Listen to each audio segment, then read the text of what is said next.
Good afternoon. Steve Brooks here for Friday's Inside Look by Brooks. In a beautiful Friday afternoon here in Florida. So today I wanted to kind of shift gears and talk about a life-changing experience for me personally.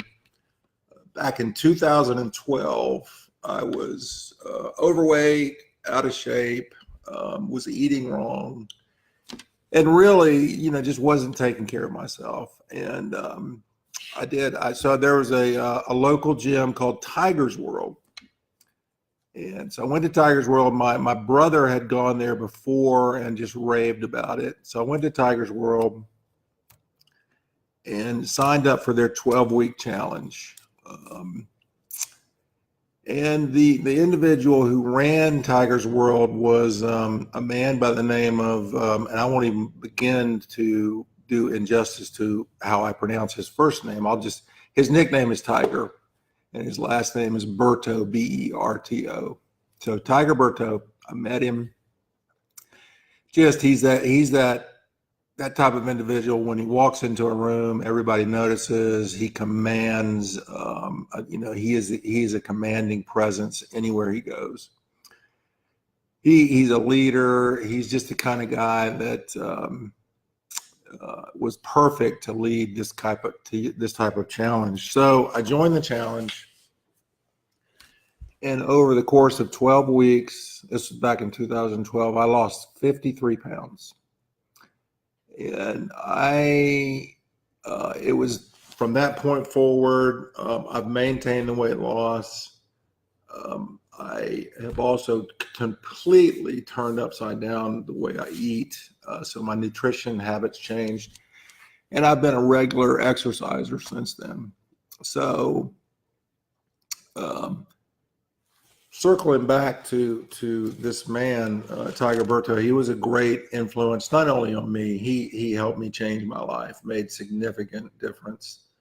He helped my brother. He helped many people I knew. But Tiger's World is not only in Tampa and Winter Haven, they also have offices in Lakeland, Plant City, I think in Sebring now too.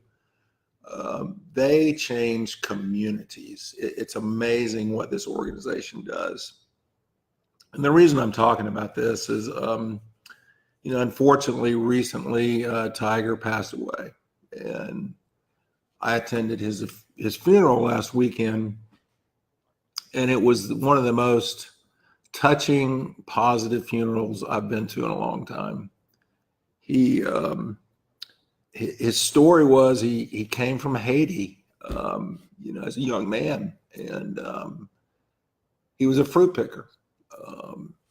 And he went from being a fruit picker to working in restaurants. And because he was a kid who was a fighter over in Haiti, he got into fighting circles here in the States and ended up doing a lot of mixed martial arts worldwide. So he had a worldwide reputation. His fighting career was cut short by a terrible auto accident.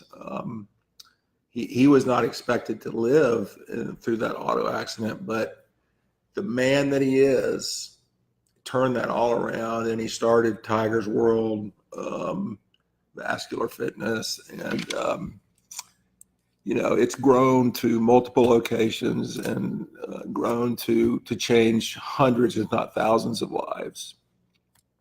And it made me reflect on what an impact that one person had on me, one person,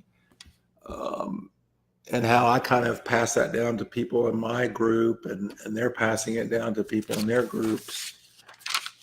But this guy did it to thousands of people. One of the qualities that, he not only came over here with nothing, with no education hardly, and created this huge business empire, but he also raised a family, I think, of 7 children, all of which have grown to be forthright in their own endeavors. He has a son, Edson, who leads the local Tiger's World. He's a great guy. He's an MMA fighter. His son, Andre, is actually a welterweight champion. I think he has 22 wins, are 20 by knockouts. True champ. So all of his children are true champions too. So when I think of Tiger, I think of perseverance. I can remember when I was in his challenge, we were having to run stadium steps at the local high school. And I was, in my early 50s at the time. And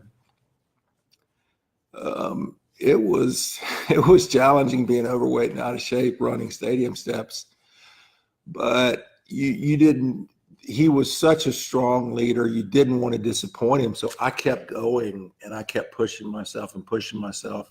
He pushed me, but he created that kind of inner desire in you that just was impactful on my whole life. So when he had these little signs up in his gym, and all of them were so motivational, but one that really stands out in my mind, that if people were talking behind your back, it means it because you're in front of them moving forward. Faith. This was a man of faith. His funeral was all about his faith in Jesus Christ and God, and that was the core of his life, and that's what drove him to be the man he was. And that's what caused him to raise such a beautiful family of successful children. So his one motto that was on the back of, this is a picture of Tiger. I don't know if you can see it, but the one motto that was on the back of the funeral handout was "Never stop fighting." And I've kind of incorporated a lot of those mottos in the law firm. One of our firm, we have 8 core values here. One of our firm core values is, no gossip, that we're not about talking about people. And it's about getting upset every day and dusting your boots off and moving forward and never stop fighting. We all suffer personal and we all suffer business hiccups, losses, setbacks, but you don't give up. And the perseverance, the fight, the faith, the dignity this man engenders in you is it's just really impactful. That's why I wanted to talk about him today. I'm very appreciative to him and all he's done for our community. I appreciate his family for being such wonderful members of our society and helping so many people.